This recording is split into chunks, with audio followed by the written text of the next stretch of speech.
Hello, tuni KUKI channel subscriber ho na bon win lem na hikit no win. Tuni hi unboxing ana bolu hitin hichi unboxing I bol masanga win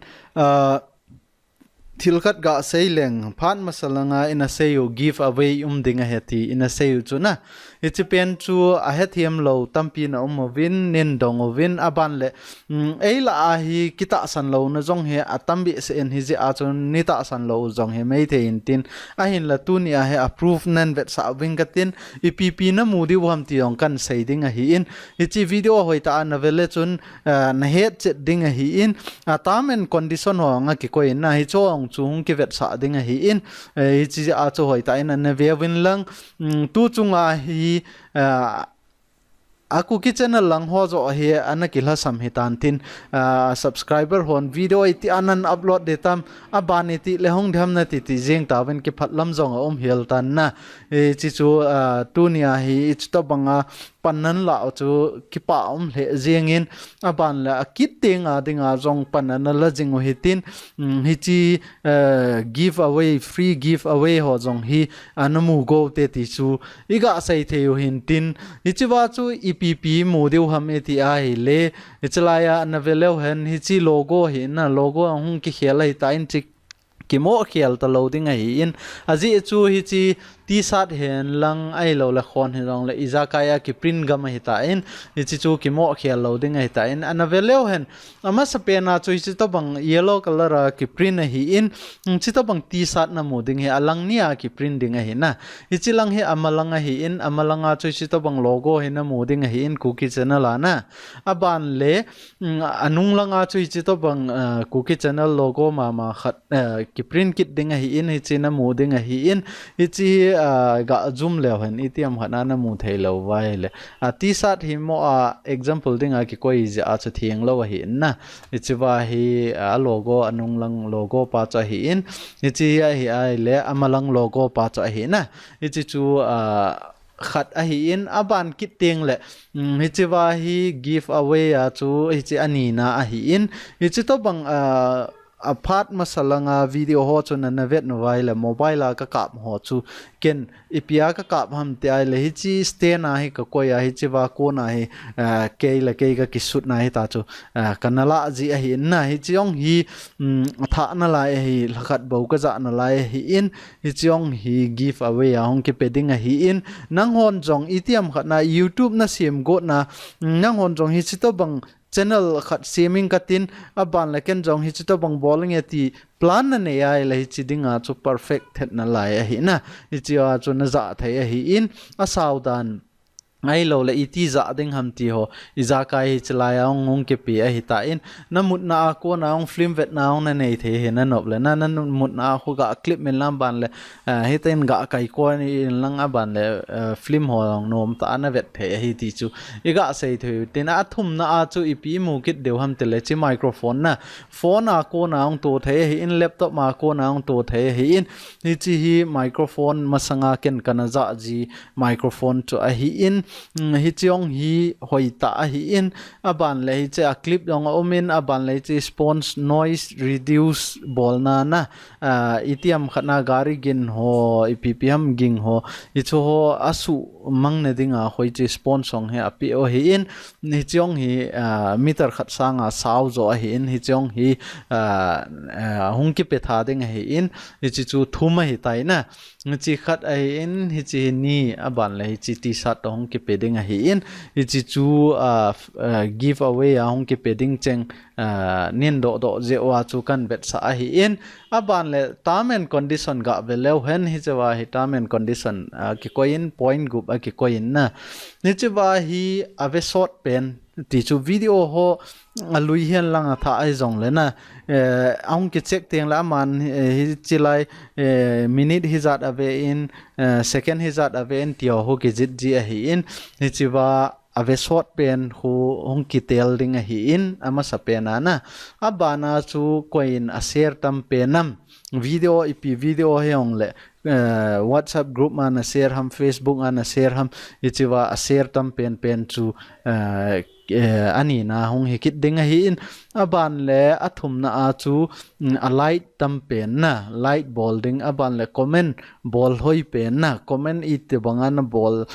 ลุฮัมไอละไว้เลยบานคิดนะฮิจิโตบังวิดีโอนินเสียมปีโอนะติวฮัมไอละเลยนับพัดโจมฮัมนับพัดโจมแล้วฮัมฮิจิว่าคอมเมนต์นั้นทิลนั้นจิตเจียวโหจิฮูคอมเมนต์กิติเห็นจิฮูหิอินบานเลहिचिवा ही सब्सक्राइबर ही ngai hi na subscriber hi ngai hi subscriber ne hi lowa video na ve jong le chun nanga chu ki sim loading hi aji chu hichiwa hu ahung ki vet teng le subscriber lo hi ki muji lo chu na ama hin hi zat ave in a hi lo wai le ama hin hi chi a share ti hu a share pa wang hu ki mu a subscribe lo ho chu a share pa ki mu ai wanga ikhat ho comment ho ai lo le watch time ho hu avet zat ho ki mu thei ji lo wa hin hi ji a chu subscribe angai na aban kit ting le Facebook nga KUKI channel la ki koin na KUKI channel Facebook nga KUKI channel la umin ichi wang hu member na hi ngai hi ichi Facebook group ma hu member na hi ngai hi ichi point group ho chu na bol hinga hi le ichi wa ko na atam pen chu na ichi chung kil heng do en tin hi chi wa free gift thum ki sei chu hi chot thum chu amu thei a hi ti chu a chai ni teng le ama sang pe ne hong ki ti teng le an phone number ne address iza ka hong ki dong en ten chi dung ju ya chu korela hong ki thot ding hai ti chu ka hin hil chet no min ten tu hin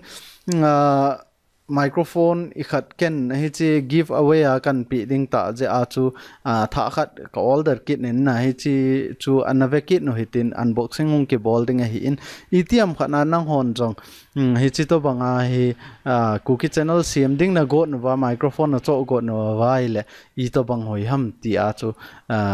navet no mai le hi chong he anavel le chun na het thei ding hi in a hoi lo ho jong hi chi wa hi hong ki sei ding hi in ji a chu hi chi video hong hi anaven ti chu ka hin sei nom hin te tunia hi chi unboxing e bol de wa hi in hi chi BOYA-M1 na kitin na hi chi unboxing an bol lo hitin hi chi na dinga hi tulaya hi chi YouTube bol hon an ha ja pen microphone a hi in a hoi jong a hoi lo ya hi na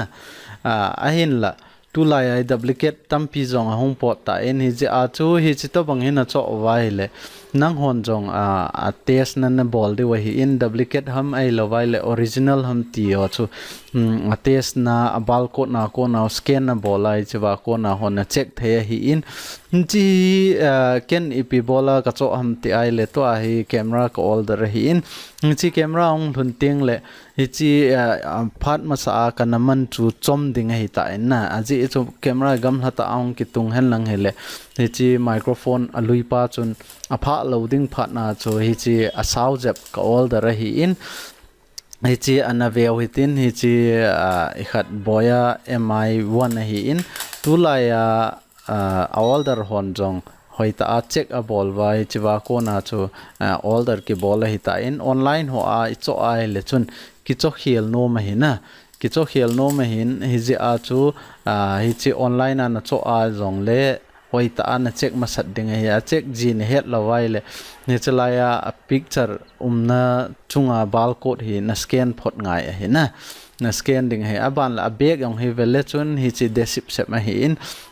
duplicate pa chu mo jol the thun tin hi chi to banga khom lo hi aban le warranty card jong hi thlep nia ki thlep ma hi na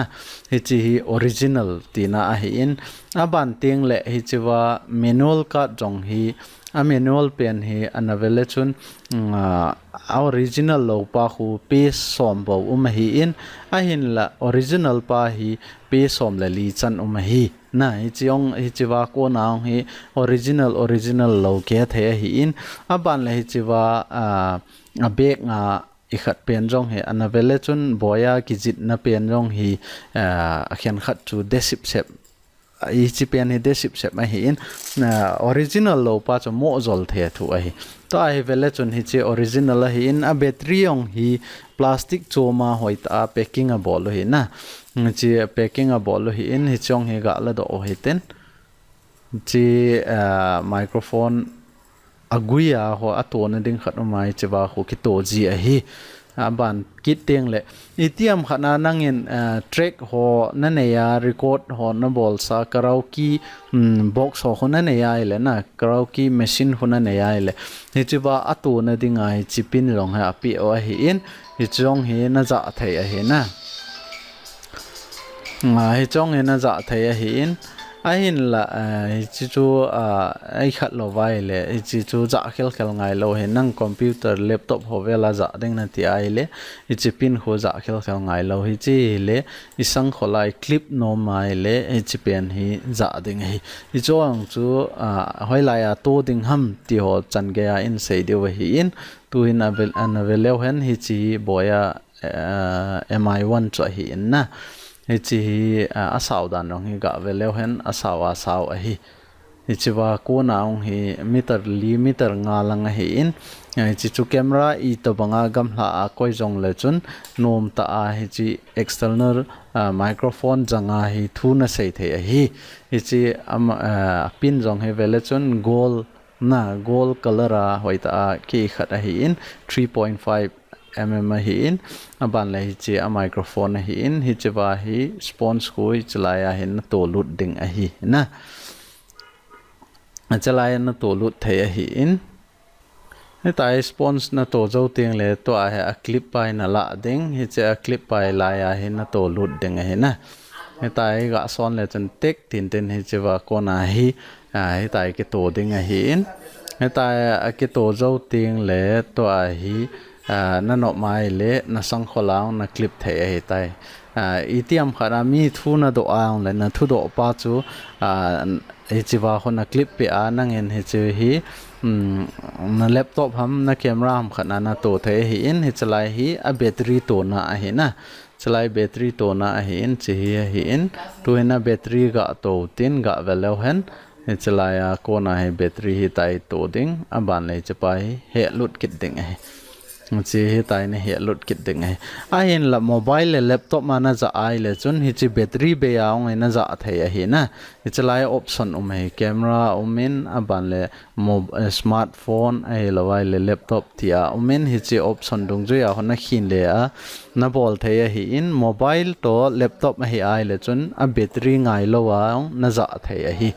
chi asawa saw a hi in hi ja a chu ken microphone amasanga kana za ji pen microphone chu ka khiala hi in hi chong hi ki to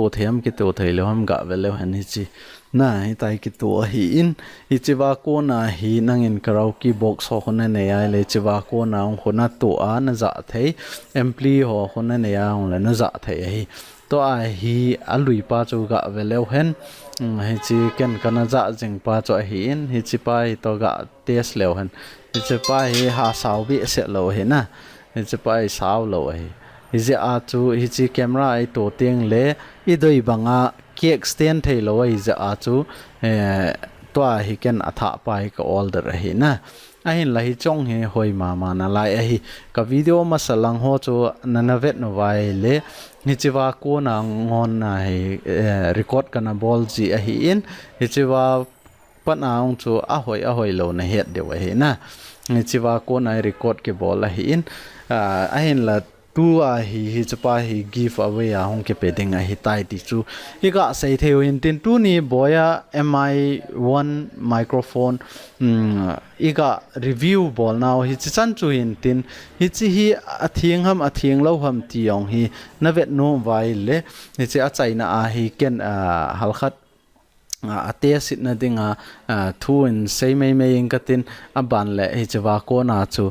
na ngai hla thai hi chong chu imu khoma ki koi lo hi na halkhat sang khola ki clip ma pat na chu agin I to bang ham ai lo la sound I to bang quality hoi lo ham ti chu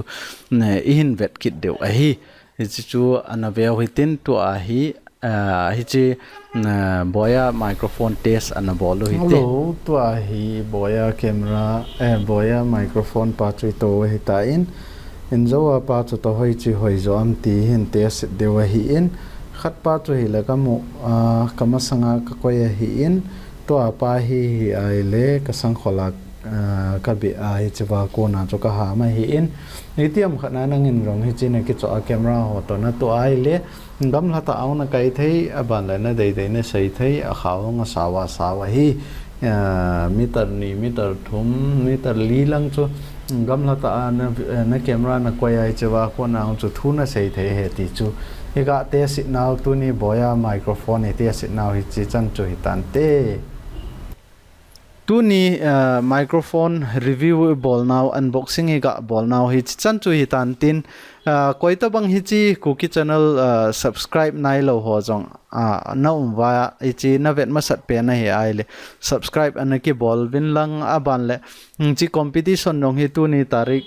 som a hin na lai jin hi je a chu ni som ni walang na lain participate na bol no mai le na bol jing the he ti chu ka hin sei nom hin tin hi chan chu tu ni video isiam thayo hin tin tu ni KUKI channel ve zo si na bon win ka ki pa na kan phong en he